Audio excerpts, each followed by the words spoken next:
In this video, let me explain to you how we can leverage EMDR to treat panic attacks. So whether that's panic disorder or agoraphobia, we could leverage EMDR to treat it. Full disclosure, in most cases, leveraging EMDR to treat panic attacks is kind of a giant waste of time. Not always. In some cases, it can be very, very beneficial. But here's why. The expediency is just slows down the whole thing. Doing EMDR, the saliency of the stimulus that sets off your panicky sensations, right? So during the exposure, we go little by little. We don't blow up the whole panic attack. We just kind of like take chunks out of it, right? Doing EMDR, the saliency of the stimulus, the thing that makes you go, scared, is really, really low. And it can be beneficial in certain circumstances, but in most cases, it's better to just go straight into exposure and just deal with it as we go. Just bam, bam, bam, do some ACT, do some exposure, combine it all together. In 2 months, you will be at least 50% better, most likely. But there are some cases, some more sticky cases, particularly when I think there's some trauma. If I suspect there's some trauma, then I'm thinking in the back of my head, maybe do some EMDR first, particularly if that trauma is somehow tied to the panic attacks, because that can be a really intense kind of a situation. But again, I would still try first going straight into ACT in combination with exposure before then kind of circling back and then doing EMDR first. So now how can you do EMDR? Like how would we use it in treatment? One way, we do it up front. Another way, we do it in the back. So we either, did you hear what I just said? So we do it from the front, we do it from the back. If we do it from the front, we do it in the beginning, before the exposure happens. It's like exposure before the exposure, right? Light exposure, it's called exposure light. We weaken the associations along with panic. Now, the thing with EMDR is that it's a really long, drawn-out process, and you're probably going to find it boring. But that's okay. That's kind of the beauty of the whole thing. The boredom is, I feel like it's kind of necessary. To really get you desensitized thoroughly, we got to get it to the point where it becomes boring. So we do it in the beginning, right? So we identify some stuff that when you think about some panic related stuff that you think about, and we focus the EMDR sessions on that. Or if you saw the video where I described what the progression, what your improvements will look like, it looks kind of like it has diminishing returns, right? So in the beginning, you make massive improvements in your panic. In about 2 months, you're probably at least 50% better. 4 months, 75% better. But then that final, let's call it 10 to 15%, it's gonna drag out. So if you haven't seen that video where I describe what improvement looks like for panic, check that out. That will get more into the details of it. Most people during that phase, that final 10, 50%, they don't want therapy anymore. They're good. They're like, you know what, I'm good. I'll call you if I need you, but I think I got this. I feel confident about handling panic if it ever does crop up.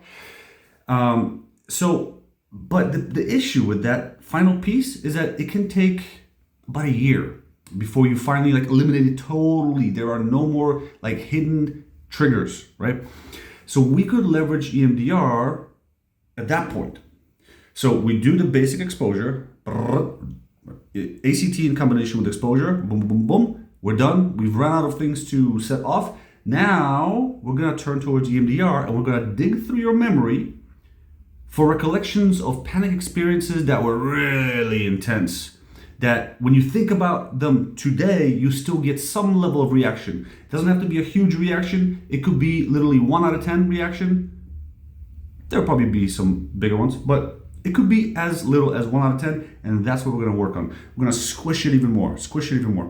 So those are the 2 ways of applying EMDR. Now, to explain EMDR in a nutshell, EMDR is a form of treatment for trauma.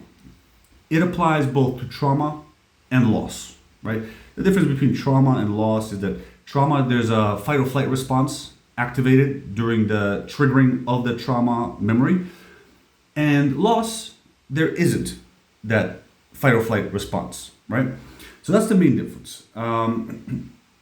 It works well for both situations. So it will work for the car crash and I saw a murder occur, or, other awful things. I just realized I probably shouldn't name all those awful things because then YouTube might penalize me for saying certain words. But you get the picture.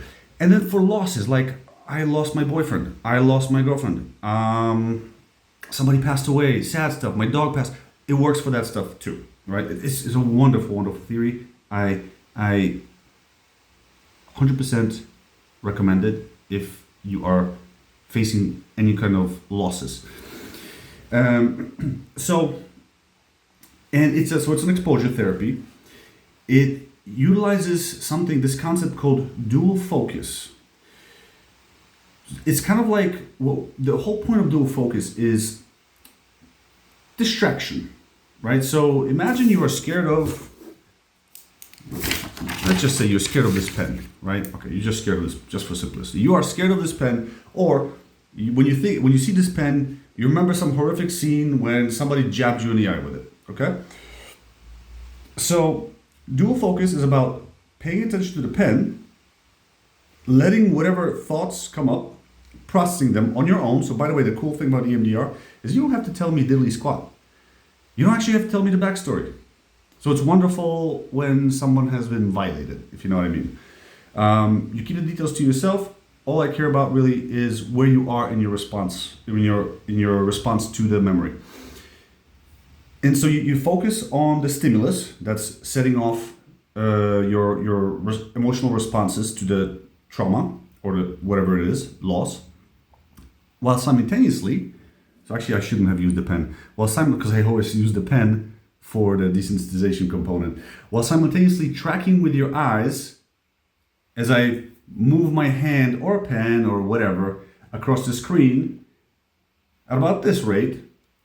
So that's dual focus, right? So basically it's a form of distraction. Now the cool thing about EMDR is that they've tested eye movements as a form of distraction to like other stuff, like loud music, I don't know, some guy jumping around being wacky. And it turns out that this, because it's forcing you to move your eyes back and forth, is actually more effective. It's faster. Why is that? We don't really know. But the suspicion is, one of the theories that makes the most sense is that while you sleep, you do the same thing. Your eyes are bouncing back and forth. And during that phase of sleep, it is theorized that we consolidate and process the day's memories.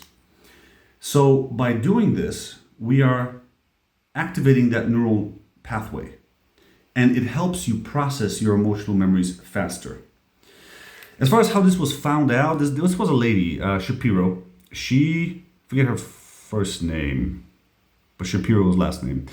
She was walking around apparently on some beach, and she was thinking about some awful stuff that happened to her, and there was stuff that was distracting her. And she noted that, hey, when I was wiggling my eyeballs back and forth, the bad feeling diminished faster.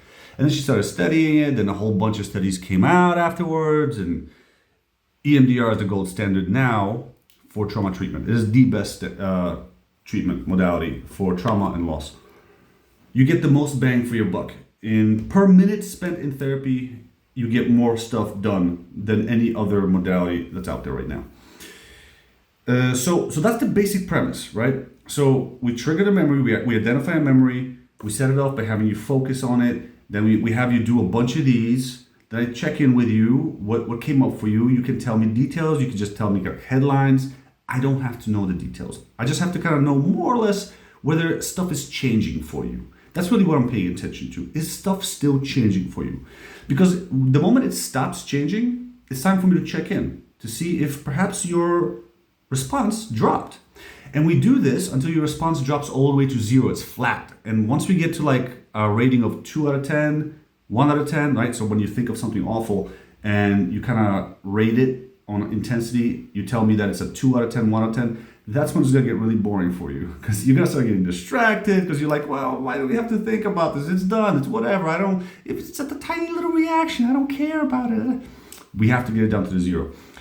Now, the other cool thing about EMDR, it doesn't just reduce the negative responses. It doesn't just eliminate. So it's not reduce, it's eliminate. Our goal is elimination. We don't just eliminate the negative responses.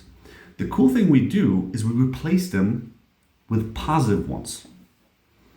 It's kind of like, now for some of you, if you've gone through traumatic events, this might sound messed up. It's kind of like finding a silver lining to what happened. Maybe silver lining is not the best word here.